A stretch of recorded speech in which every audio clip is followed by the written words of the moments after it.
What is meditation? Let's get one thing straight. If you think meditation is just about sitting in silence and clearing your mind, you've already been lied to. And if you've been following the advice of random influencers, wellness gurus, or some TikTok self-help hustler, you might already be setting yourself up for failure. Or worse, because meditation, if done wrong, doesn't just waste your time. It can completely rewire the way your brain perceives reality, break down your sense of self, and leave you wide open for manipulation. That's not an exaggeration. That's science. So before you dive headfirst into another 10-minute guided meditation video, thinking it's just harmless relaxation, let me show you what's really happening inside your mind, and why most people are meditating in ways that actually make them more anxious, more stressed, and more vulnerable to psychological instability. And if you stick around until the end, I'll give you a free meditation guide that lays out exactly how to do this the right way, without damaging your mind in the process. Let's start with the part nobody talks about, the dark side of meditation. Because right now, meditation is being sold to you as this feel-good, stress-relieving miracle cure. But the reality? Meditation has been used for thousands of years for one thing, and it's not relaxation. It's been used to reprogram minds, control thought patterns, dissolve identity. And when people do it without understanding what they're actually doing, that's exactly what happens, whether they realize it or not. You ever wonder why cults, yes, real cults, love using meditation techniques? Why every mind-controlling organization on the planet integrates some form of focused breathing, silent contemplation, or repetitive chanting? Because when done recklessly, meditation lowers your psychological defenses. It makes you more suggestible. It can blur the line between internal thought and external reality. And once that line is broken, it's very, very easy for someone else to step in and rewrite what you believe is real. This is not paranoia. This is documented psychology. And if you've ever done a meditation session and left feeling off, disconnected, or like your mind was floating outside of your body, that's not enlightenment. That's dissociation. That's a sign your nervous system is not handling the process correctly. And the more you force yourself into these deep meditative states without proper grounding, the more you risk serious mental destabilization. Here's where it gets even worse. People assume that meditation is natural, that since monks have been doing it for centuries, it must be safe. But do you live in a monastery? Do you wake up in silence, surrounded by nothing but nature? With no social media, no stress, no digital overload frying your brain 24/7? No? Then why are you applying techniques that were designed for a completely different type of nervous system? Because that's exactly what the so-called experts are feeding you. Most mainstream meditation practices weren't designed for people who spend 12 hours a day overstimulated by screens, notifications, and never-ending mental chatter.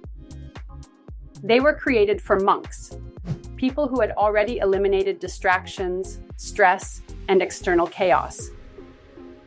But when you take those same techniques and drop them into a hyper-stressed, chronically distracted modern brain, you don't get peace. You get overload. You get anxiety, emotional numbing, and if you push far enough, you get something called depersonalization.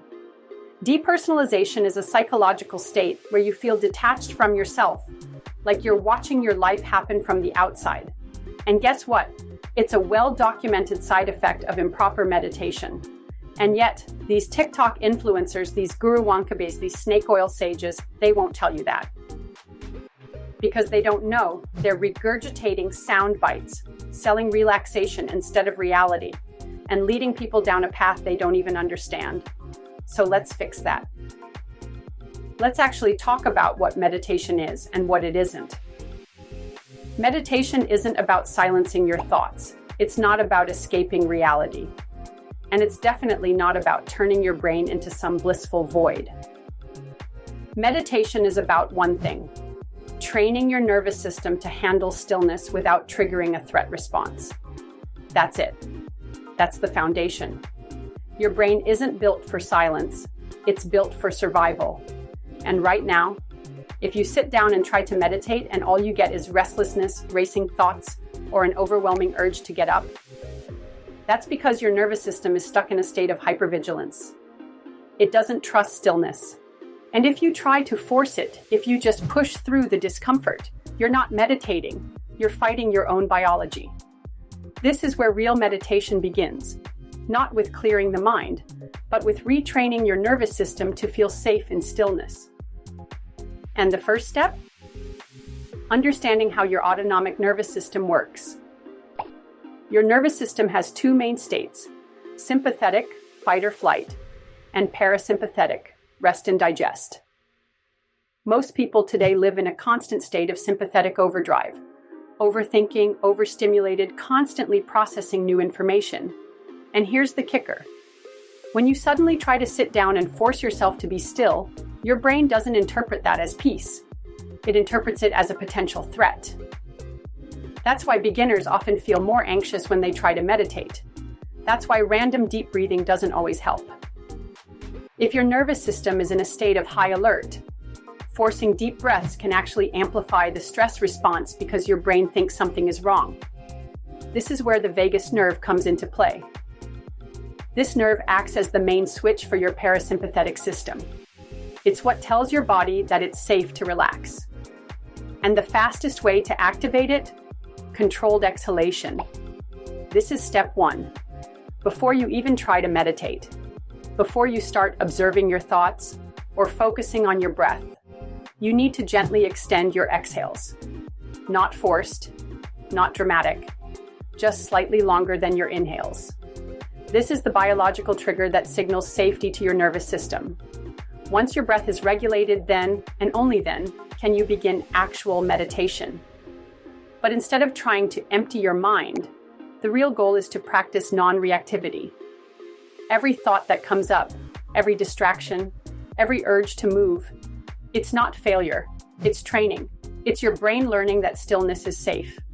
And over time, this retrains your neural pathways, builds new patterns of response, and creates actual, sustainable mental clarity.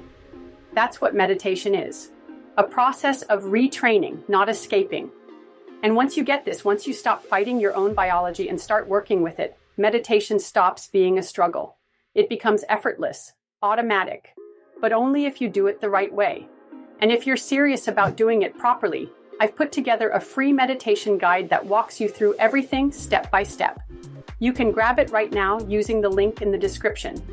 If you found this helpful, subscribe. Not because I need numbers, but because the next video is going to expose another meditation myth that's ruining your practice. You think you know what meditation is, but I guarantee there's more to it than you think. See you there.